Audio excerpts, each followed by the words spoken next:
বস্তা তুলে রুটি করতাম।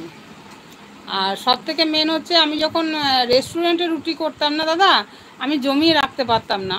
অল টাইম 5টা দাও, 10টা দাও, 15টা দাও, 20টা দাও, এরকম করতে থাকতো। তো আমি আর দোকানের অসুবিধা হচ্ছিল রুটি বানাতে। আমার যে কুক, সে তার রান্না করতে অসুবিধা হচ্ছে, আমারও রুটি করতে অসুবিধা হচ্ছে। দোকানে যদি আমি রানিং রুটিটা করি না, আমার খুব ভালো সেলটা থাকে। যেহেতু বাড়ি থেকে করে পাঠাই, অনেকে বুঝতে পারে না, যার জন্য আর সারাদিন রেস্টুরেন্টে থেকে তারপরে যে আবার সন্ধ্যের পর রেস্টুরেন্টে থাকাটাও একটা অসম্ভব হয়ে যাচ্ছে, শরীরের দিক কুলোচ্ছে না। তারপর আমার এই মোবাইলের ব্যাপারটাও আছে, মোবাইলটাকেও দেখতে হবে। এই সন্ধ্যেবেলায় যেমন রুটি করতে করতে মোবাইলটা, অন্য দিন আমি লাইভ যখন করি না, রুটি করতে করতে আমি ভিডিও দেখি সবার, কারোর লাইভে থাকি, মোবাইলের কাজটা মিটে যায়। কিন্তু দোকানে থাকলে সেটা তো আর হয় না। এর আগে আটা সুন্দরী শুনেছি, আজ রুটি সুন্দরী দেখলাম।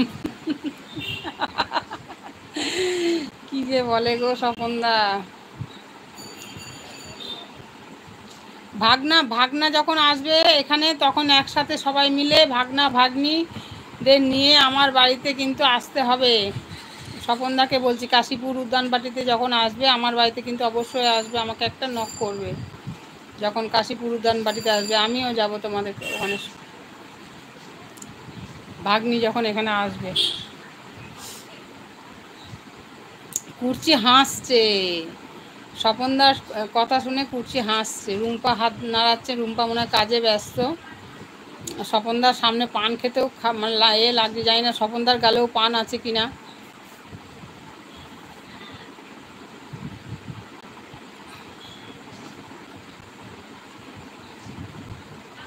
সত্যি আমার রুটির কথা শুনে যে সত্যি কুর্চি চলে আসবে দেখতে, কুর্চি ব্যস্ততার মধ্যেও চলে এসছে আমার লাইফে। রুটিটা খুব তাড়াতাড়ি মানে আরেকটু দেরি হলে হয়তো আমার রুটি করাটা শেষ হয়ে যেত।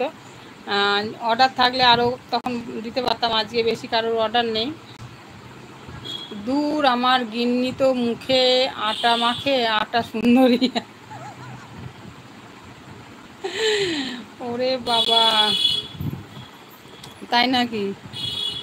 সবাই আটা মাখে মুখে, আমি কিন্তু আটা মাখিনি। আমি আটা মাখিনি।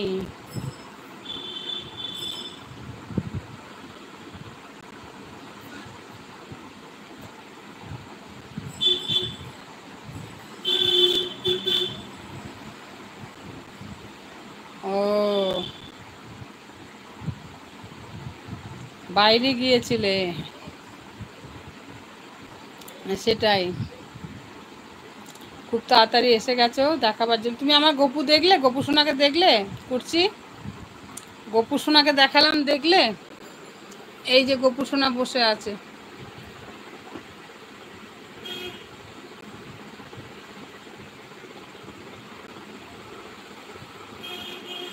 দেখেছো? গপু সোনা বসে আছে আজকে লাইভে, লাইভ দেখবে বলে গপু সোনা বসে আছে। অন্যদিন আগে যে 10টায় শুরু করলে ওকে ঘুম পাড়িয়ে দিই, আজ এখনো ঘুম পাড়ায়নি।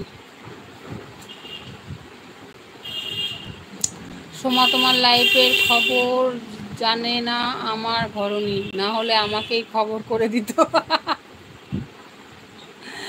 একবার দেখাতে পারতো তো।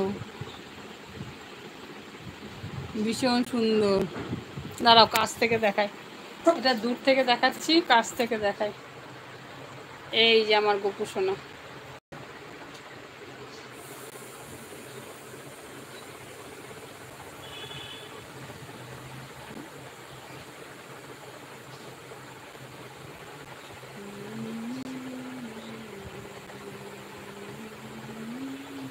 চলে এলাম।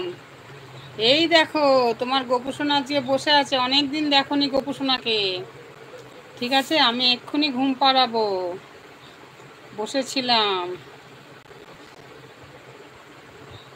কি সুন্দর, দেখে নি, দেখি নেই। তোমার গপু তোমার জন্য বসে আছে, দেখো। জয় রাধে রাধে, কৃষ্ণ কৃষ্ণ গোবিন্দ গোবিন্দ বল রে। জয় রাধে রাধে, কৃষ্ণ কৃষ্ণ গোবিন্দ গোবিন্দ বলো রে, একটু দেখি ও দেখো